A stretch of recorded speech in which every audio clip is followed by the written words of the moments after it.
nous avons vécu 2 semaines au sein du village Emmaüs l'Escarpeau. Nous y avons fait des rencontres étonnantes et détonnantes, c'est le cas de le dire. Alors s'il est atypique, c'est vrai, c'est un village qui ressemble aux autres. C'est un espace social, un espace de vie, un espace de travail que partagent plus d'une centaine de personnes. On y est accueilli si on accepte les règles du jeu. Et la dernière étape, c'est de participer à la construction de sa propre maison. On demande à tous de travailler 40 heures par semaine, chacun a sa place et travaille pour faire fonctionner le village dans son ensemble. Tri, recyclage, réparation, ici retrouver sa dignité, ça passe notamment par le boulot.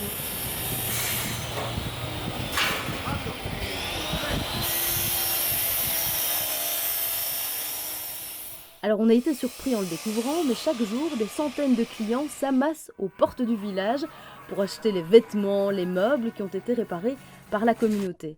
Et c'est un moment qui fait sourire les compagnons qui vivent à l'intérieur dans un autre espace-temps. Ah, attention. Ça va. Il fait vite. Les promos du jour. Donc, à côté de la caisse, vous avez des bureaux emballés du carton à 10 € pièce. À l'Escarpeau, on vend pour des milliers d'euros chaque jour et certains y voient une dérive par rapport au projet initial de l'abbé Pierre. À ce sujet, nous avons voulu interroger Germain, le créateur du village. Moi, je ne me situe pas en tant que gestionnaire, en tant que directeur. Je me situe plus en tant qu'animateur d'une alternative. Un gestionnaire, pour moi, gère une institution pour être à la bonne conscience du système néolibéral. Par contre, animer une alternative, ça développe justement une parole politique qui interpelle, qui provoque, qui dérange et qui permet surtout la construction de la personne et la reconnaissance de la personne en tant que citoyen à part entière. Pour moi, ça, c'est quelque chose qui me paraît le plus important. Et c'est sûr qu'aujourd'hui,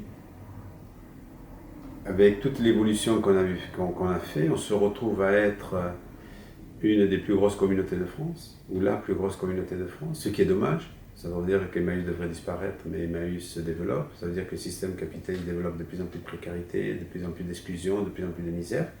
Les riches deviennent de plus en plus riches et les pauvres sont de plus en plus nombreux. Si le village propose son alternative, il a aussi pour but de faire entendre sa voix à travers des combats sociaux et écolos.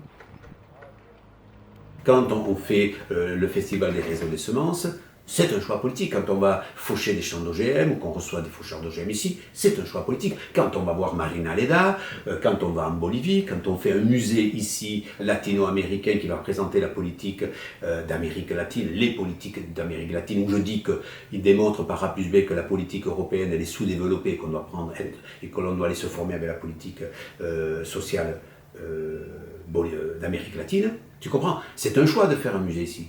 C'est des choix politiques.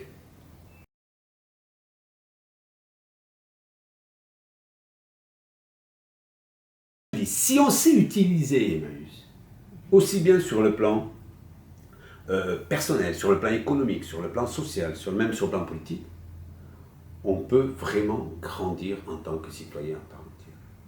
Mais si on n'a pas envie, et la vraie problématique pour moi, elle est là, c'est quand tu as démissionné de ta propre responsabilité de vie et que tu restes prisonnier de ton échec. Je ne juge pas, je dis que c'est difficile de se libérer de ça. Chacun d'entre nous, on en a nos problèmes. Mais si tu veux pas t'en sortir, si tu veux t'auto-détruire, c'est ta liberté. Mais pas chez nous, tu t'en vas. Je ne peux pas cautionner le suicide de quelqu'un. Si on était dans un schéma de réinsertion et de vouloir à tout prix aider le pauvre, jamais on ferait ces maisons, jamais il y aurait cette autonomie, jamais le compagnon pourrait avoir autant de liberté. Ça, il faut le comprendre. On s'enfermerait dans un schéma judéo-chrétien de gestion du misérabilisme. Va te réinsérer. Non, ça coûte cher. Mais ça, un rapport énorme humain, c'est un rapport énorme humain qui, pour moi, n'a pas de prix. Et c'est là, pour moi, tout le sens de l'alternative d'Emmaüs l'Escarpeau. Cette richesse humaine, certes, rien n'est parfait. Rien n'est parfait. Si quelque chose est parfait ce jour-là, Dieu pour moi n'existe pas, athéo grâce à Dieu. Mais je dis, rien n'est parfait. Mais ce qu'on ose au moins faire, c'est qu'on ose au moins développer une alternative. On ose au moins faire des choses. On ose donner la parole aux gens. On ose construire avec.